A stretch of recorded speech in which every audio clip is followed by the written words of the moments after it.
Sir, अब हमें चलना चाहिए, रुद्र के ड्राइवर ने रुद्र से कहा। रुद्र ने उसकी तरफ देखा लेकिन कुछ कहा नहीं। उसे खुद समझ नहीं आ रहा था कि वो यहाँ क्या कर रहा है। वो तो बस उस लड़की की मदद करना चाहता था। उसे हॉस्पिटल पहुँचाना जरूरी था और सही वक्त पर वो उसे हॉस्पिटल लेकर आ भी चुका था। फिर वो अब यहाँ से जा क्यों नहीं रहा था? रुद्र ने अपने हाथों को अपने चेहरे के सामने रखकर देखा। आखिर क्यों वो मुझे जानी पहचानी सी लग रही थी? मैंने तो आज से पहले कभी उसे नहीं देखा। रुद्र ने मन ही मन कहा। सर, हमें देर हो रही है। ड्राइवर की आवाज से रुद्र का ध्यान हटा और उसने ड्राइवर की तरफ मुड़कर देखा। रुद्र के फोन पर भी अब फोन आने लगे थे। उसने एक बार वार्ड की तरफ देखा और उठकर चलने लगा कि तभी बच्चे के रोने की आवाज उसके कानों में पड़ी। उसके कदम रुक गए। उसके चेहरे पर एक मुस्कुराहट थी। सर, मैं समझ सकता हूँ, आप अच्छे इंसान हैं और आपको दूसरों की परवाह है, लेकिन अब सब कुछ ठीक है। खुद के इतने जल्दी में होने के बाद भी जिस तरह आपने एक अनजान लड़की की मदद की, ये उसी का ही नतीजा है कि माँ और बच्चा दोनों ठीक हैं। और आपकी मुस्कुराहट बता रही है कि मदद करके आपको भी बहुत खुशी मिली है। ड्राइवर की बात सुनकर रुद्र के सारे ख्यालों पर जैसे विराम लग गया। उसने मन ही मन कहा, क्या सच में मुझे बस मदद करके खुशी मिली है? ये स्माइल सच में सिर्फ इसीलिए है? अभी जो कुछ भी मैं सोच रहा था वो सब बेवजह था। हाँ, वो सब बेवजह ही होगा। आखिर वो एक अनजान लड़की है। उन ख्यालों का भी कोई मतलब नहीं। मैं बस मदद करके खुश हूँ, इससे ज्यादा कुछ नहीं। रुद्र ने ड्राइवर की तरफ देखा और उसे चलने का इशारा किया। रुद्र ने बेशक ये कहकर खुद को समझा लिया था कि वो एक अनजान लड़की की मदद करने की वजह से ही मुस्कुरा रहा है, लेकिन उसका दिल उसकी बातों से जरा भी सहमत नहीं था। अपने जज्बातों पर काबू रखने वाले रुद्र ने अपने दिल की बात को अनसुना कर दिया, लेकिन तकदीर के अपने ही खेल होते हैं। उसने ये मुलाकात ऐसे ही तो नहीं करवाई होगी। यह रुद्र की बदकिस्मती थी या वक्त का खेल कि रुद्र किसी अपने के इतना पास होकर भी उसे पहचान नहीं पाया। लेकिन किस्मत का असली खेल अभी बाकी था। समय के साथ सब अपनी अपनी जिंदगी में व्यस्त हो गए थे। वक्त भी जैसे अब पंख लगाकर उड़ चला था। देखते ही देखते 5 साल गुजर गए। सफेद रंग की वन स्ट्रैप ड्रेस पहने एक लड़की एक छोटे बच्चे का हाथ पकड़े सूरत इंटरनेशनल एयरपोर्ट से बाहर निकली। वो लड़की बेहद ही खूबसूरत थी। उसकी आंखें किसी ठंडे मौसम सी शांत थी। अपने साथ मौजूद बच्चे से वो बड़े प्यार से बात कर रही थी। शायद वो माँ बेटे थे, लेकिन उस लड़की को देखकर कहना मुश्किल था कि वो एक बच्चे की माँ है। आसपास मौजूद लोगों की नजरें उन्हीं पर टिकी हुई थी।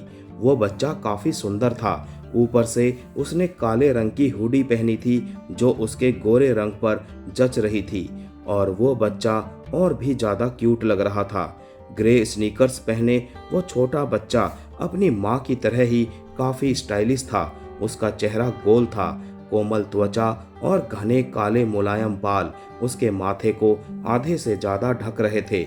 वैसे तो वो बस 4.5 साल का था, लेकिन उसके देखने का अंदाज और चलने का तरीका उसे उसकी उम्र से ज्यादा समझदार बना रहा था। ये दोनों कोई और नहीं, अनामिका और उसका बेटा था।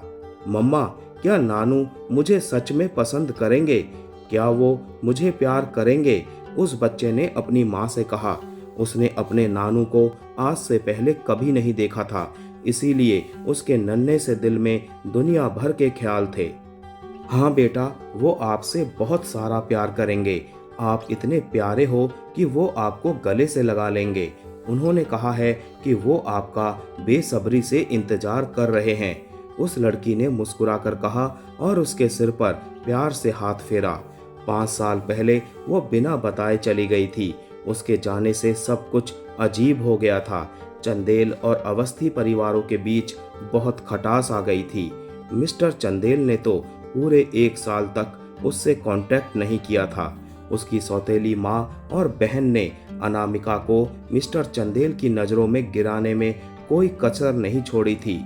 उन दोनों के इतना जहर भरने की वजह से ही मिस्टर चंदेल भी मुझसे कोई रिश्ता नहीं रखना चाहते थे। अपने बेटे के जन्म के बाद अनामिका को अपने घर की बहुत याद आती थी। अपनों के दिए जख्म उसे हर बार रोक देते थे, लेकिन पिछले साल उसने बहुत हिम्मत करके अपने डैड से बात करने की कोशिश की थी। अनामिका की आवाज़ सुनते ही पहले तो वो बहुत भावुक हो गए, लेकिन फिर अचानक उनके बात करने का रवैया बदल गया था। शायद उनके दिमाग में जो जहर उन माँ बेटी ने भरा था वो अपना काम कर रहा था।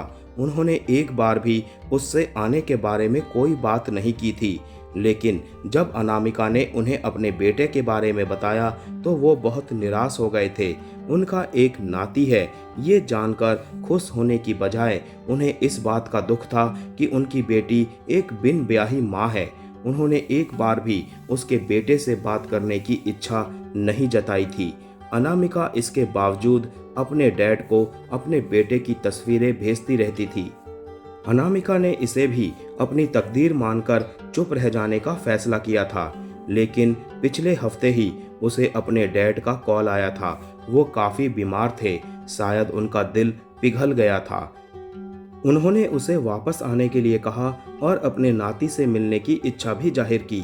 अनामिका को इस बात की इतनी खुशी थी कि वो उस फोन कॉल के खत्म होने के बाद नाचने तक लगी थी। उसके लिए वापस आने का फैसला करना इतना आसान नहीं था। वो अच्छे से जानती थी कि उसे फिर से उन्हीं लोगों का सामना करना पड़ेगा जिनकी असलियत उसने अपनी आंखों से देखी थी, लेकिन इन बातों को 5 साल हो चुके थे। वक्त के साथ सब कुछ फीका पड़ चुका था और अब तो उसके लिए उसका बेटा ही उसकी दुनिया था। इसीलिए अब उसे शायद किसी बात से फर्क नहीं पड़ने वाला था। एयरपोर्ट से चंदेल हाउस तक आई टैक्सी वापस जा चुकी थी। आलीशान चंदेल हाउस के बड़े से गेट के बाहर खड़ी अनामिका ने आह भरी। ढेरों पुरानी यादें ताजा हो गई थी। जब से उसकी माँ का स्वर्गवास हुआ तब से ये घर घर नहीं रहा। एक दिन अचानक जब एक औरत अपनी बेटी को लेकर उनके घर आ गई, तब अनामिका को पता चला कि उसके डैड ने एक औरत से शादी कर ली थी और उसी औरत से उनकी एक नाजायज बेटी थी। शादीशुदा होते हुए भी उनका एक औरत से अफेयर था और एक नाजायज बेटी भी थी। अनामिका इस सच्चाई को स्वीकार करने के अलावा और कुछ नहीं कर सकती थी। धीरे धीरे अनामिका कब अपने ही घर से पराई हो गई उसे पता ही नहीं चला। अपनी नम आंखों को पोंछकर अनामिका ने मुस्कुराने की कोशिश की, क्योंकि अंदर जाने के बाद यही एक चीज उसे सबसे ज्यादा करनी थी। मम्मा, आप क्या सोच रही हैं? अनामिका के साथ खड़े बच्चे ने पूछा। अनामिका उसकी ओर देखकर मुस्कुराई और घुटने के बल जमीन पर उसके सामने बैठ गई। उसने उस बच्चे की हुडी को साफ किया और बहुत प्यार से पूछा, अच्छा ये बताओ, क्या तुम्हें याद है कि अंदर जाकर क्या कहना है? हाँ, मुझे याद है, उस बच्चे ने मुस्कुराते हुए कहा। उसकी आंखों में एक चमक थी जो उसकी उत्सुकता को जाहिर कर रही थी। अपने बेटे की मुस्कुराहट देख अनामिका का दिल खुश हो गया। अपने बेटे के जन्म के बाद से अनामिका ने उस आदमी के लिए अपनी नाराजगी खत्म कर दी थी जिसने उस रात उसकी जिंदगी बर्बाद की थी। उससे नफरत तो आज भी थी उसे, लेकिन अब वो उसके बारे में सोचकर अपने आप को दुखी नहीं करती थी। उसका बेटा अपनी उम्र के साथ ही बहुत सुंदर होता जा रहा था। लेकिन अनामिका के लिए हैरानी की बात यह थी कि उसके बेटे के अंदर एक भी चीज अनामिका जैसी नहीं थी। अनामिका ये बात बहुत अच्छे से समझती थी कि आखिर उसका बेटा उसके जैसा नहीं दिखता तो किसके जैसा दिखता होगा, लेकिन चाहे जो भी हो ये उसका बेटा है और वो उस आदमी से इस जिंदगी में दोबारा कभी नहीं मिलना चाहेगी। अनामिका ने अपने विचारों को किनारे किया और डोरबेल बजा दी। कुछ देर बाद एक सर्वेंट ने दरवाजा खोला। सामने अनामिका को देखते ही उसने बड़ी हैरानी से कहा, अनामिका मैडम, आप वापस आ गई? अनामिका कुछ कहने की बजाय बस मुस्कुरा दी। और ये बच्चा, ये आपका बेटा है? कितना प्यारा है, उस सर्वेंट ने बच्चे को देखकर कहा। अनामिका ने मुस्कुराते हुए एक बार अपने बेटे की तरफ देखा और कहा, विहान नाम है इसका। वैसे क्या डैड घर पर हैं? हाँ बड़े साहब, घर पर ही हैं और बड़ी मैडम भी यही हैं। अनामिका को उन दोनों माँ बेटी के होने ना होने से कोई फर्क नहीं पड़ता। वो बस अपने बेटे को अपने डैड से मिलवाने लाई थी। अनामिका अपने बेटे का हाथ पकड़े हॉल के अंदर आ गई। सामने सोफे पर उसके dad mister Chandel coffee P रहे थे। किसी के आने का एहसास होते ही उन्होंने सिर उठाकर ऊपर देखा और सामने अपनी बेटी को देखते ही उन्होंने जल्दी से अपना कप टेबल पर रख दिया और खड़े हो गए। डैड, मैं वापस आ गई। अपने डैड को पूरे 5 साल बाद अपने सामने देखकर अनामिका अपने इमोशंस कंट्रोल नहीं कर सकी और भागकर मिस्टर चंदेल के गले जा लगी। मिस्टर चंदेल ने भी झट से अनामिका को अपने गले लगा लिया। मेरी बच्ची, तुम क्यों चली गई थी? मिस्टर चंदेल की नज़र तभी पीछे खड़े बच्चे पर गई। अनामिका की भेजी पिक्चर्स में वो पहले ही उसे देख चुके थे, लेकिन उसे अपनी आंखों के सामने देखकर उनका दिल खुशी से भर गया। वो जल्दी से उसकी तरफ बढ़े और झुककर उससे पूछा, तुम विहान हो ना? नमस्ते नानू, विहान ने दोनों हाथों को जोड़कर कहा तो उसकी मासूमियत पर मिस्टर चंदेल का दिल खुश हो गया। अरे यहाँ आओ मेरे बच्चे, मैं तुम्हें जी भर कर देखना चाहता हूँ। ये कहकर मिस्टर चंदेल ने विहान को पकड़कर अपने सीने से लगा लिया। विहान ने भी अपने छोटे छोटे हाथ अपने नाना के गले में डाल दिए। कुछ देर बाद मिस्टर चंदेल ने एक बार और विहान की तरफ देखा। इसकी आईब्रोज मेरी तरह है ना? अनामिका ने अपने डैड की बात सुनते ही पहले तो अपने डैड की तरफ देखा, फिर अपने बेटे की तरफ। उसका बेटा कहीं से भी उनकी तरह नहीं दिख रहा था, लेकिन वो ये कहना नहीं चाहती थी। उसके डैड को उसका बेटा पसंद है, ये क्या कम है उसके लिए? वो बस हल्के से मुस्कुरा दी। उस घर के दूसरे फ्लोर पर खड़ी अनामिका की सौतेली माँ मानसी और बहन अपराजिता भी उन लोगों को देख रही थी। उस नज़ारे को देखकर उन्होंने एक दूसरे की तरफ देखा। उनकी आंखों में नाराजगी और झुंझुलाहट साफ दिखाई दे रही थी।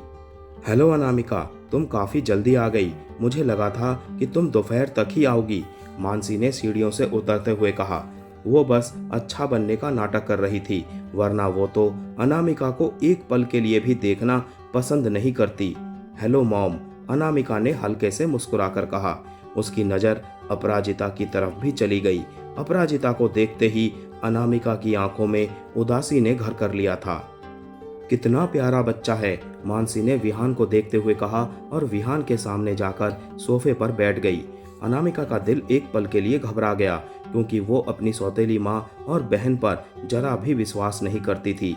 उसे पता था कि वो बस मिस्टर चंदेल के सामने अच्छा बनने का नाटक कर रही है, लेकिन मौका मिलते ही वो उसके बेटे को भी नुकसान पहुंचा सकती है। हेलो सिस, पीछे से अपराजिता की आवाज़ सुनकर अनामिका पलटी तो देखा कि अपराजिता उसके नज़दीक आ चुकी थी।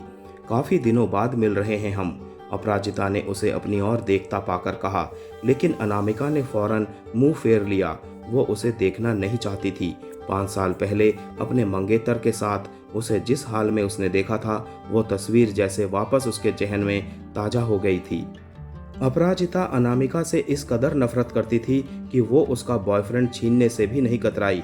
5 साल पहले वो दिन उसके लिए मनहूस था। उसने एक साथ 2 आघात झेले थे। उसने अपनी इज्जत खो दी थी और अपना प्यार भी। अनामिका को इतना तो समझ आ गया था कि दुनिया में अच्छे इंसान जैसी कोई चीज नहीं थी। उसे तो अब मर्द जात से भी नफरत होने लगी थी। अपराजिता, अनामिका और उसके बेटे के लिए गेस्ट रूम रेडी करवाओ, मिस्टर चंदेल ने हालत को भांपते हुए कहा। नहीं डैड, इसकी ज़रूरत नहीं है। मैं अपनी बेस्ट फ्रेंड जागृति के घर जाने वाली हूँ, अनामिका ने अपने डैड से कहा। तो उसके डैड ने हैरानी से उसकी तरफ देखकर पूछा, लेकिन बेटा, जब तुम्हारा अपना घर है फिर तुम किसी और के घर क्यों रहना चाहती हो? ऐसी बात नहीं है डैड, मेरे लिए जागृति मेरी बहन जैसी है और फिर वो भी विहान से मिलकर बहुत खुश होगी, तो मुझे उसके घर जाना ही चाहिए। नानू, मैं भी जागृति मासी से मिलना चाहता हूँ, विहान ने जल्दी से अपनी माँ का पक्ष लेते हुए कहा। ठीक है, जैसी तुम दोनों की इच्छा, मिस्टर चंदेल ने भारी मन से कहा। उन्हें यह सुनकर जरा भी अच्छा नहीं लगा कि वो दोनों यहाँ नहीं रहने वाले, लेकिन वो अपने मन का दुख बाहर जाहिर नहीं करना चाहते थे। इसीलिए उन्होंने विहान को अपने साथ गार्डन में चलने के लिए कहा। विहान ने भी खुशी से उनका हाथ पकड़ लिया। वो दोनों उसी वक्त बाहर चले गए। अनामिका उनके साथ नहीं गई। उसके डैड अपने नाती के साथ अकेले वक्त बिताना चाहते थे, इसीलिए उसका उन दोनों के बीच ना जाना ही बेहतर था। सिस, तुम वापस क्यों आई? क्या तुम्हारा वहां मन नहीं लगा? अपराजिता ने अनामिका के सामने आकर कहा। वो ये कहते हुए बेशक मुस्कुरा रही थी, लेकिन अनामिका बहुत अच्छे से जानती थी कि वो क्या कहने की कोशिश कर रही है। ये मेरा घर है, मैं जब चाहूं वापस आ सकती हूँ, समझी तुम? अनामिका ने गुस्से से कहा। उनसे कुछ दूर खड़ी मानसी उन दोनों को बहुत ध्यान से देख रही थी। अनामिका 5 सालों में बहुत बदल गई थी। वो पहले से और भी ज़्यादा खूबसूरत हो गई थी। उसकी पर्सनैलिटी बहुत अट्रैक्टिव हो गई थी। उसने अपनी बेटी अपराजिता की तरफ देखा। वो बुरी नहीं थी, लेकिन अनामिका के मुकाबले थोड़ा कम सुंदर थी। अब मुझे समझ आया कि तुमने निशांत से शादी क्यों नहीं की। तुम्हारे बेटे की उम्र के हिसाब से तुम रिलेशनशिप में रहते हुए उसे धोखा दे रही थी। अपराजिता ने आखिर अपनी कड़वी जुबान खोल ही दी। इस वक्त अनामिका उसे एक पल के लिए भी बर्दाश्त नहीं कर पा रही थी। 5 साल पहले असल में क्या हुआ था और उसने क्या देखा था, इसका जिक्र वो अपराजिता से नहीं करना चाहती थी। इसलिए उसने उससे पीछा छुड़ाने के लिए कहा, अच्छा तो तुम समझ गई, चलो अच्छी बात है। अगर तुम्हें वो पसंद है तो तुम उसे रख लो। अनामिका को लगा था कि अपराजिता बदले में नाराज हो जाएगी और उसके सामने से चली जाएगी, लेकिन बदले में जो कुछ भी अपराजिता ने कहा उससे सपने में भी कल्पना नहीं की थी। इतने सालों से उसे लगता रहा कि पीछे छूट चुकी चीजों से अब उसका कोई रिश्ता नहीं है, लेकिन अपराजिता के शब्दों ने उसके दिल में जैसे खंजर उतार दिया था।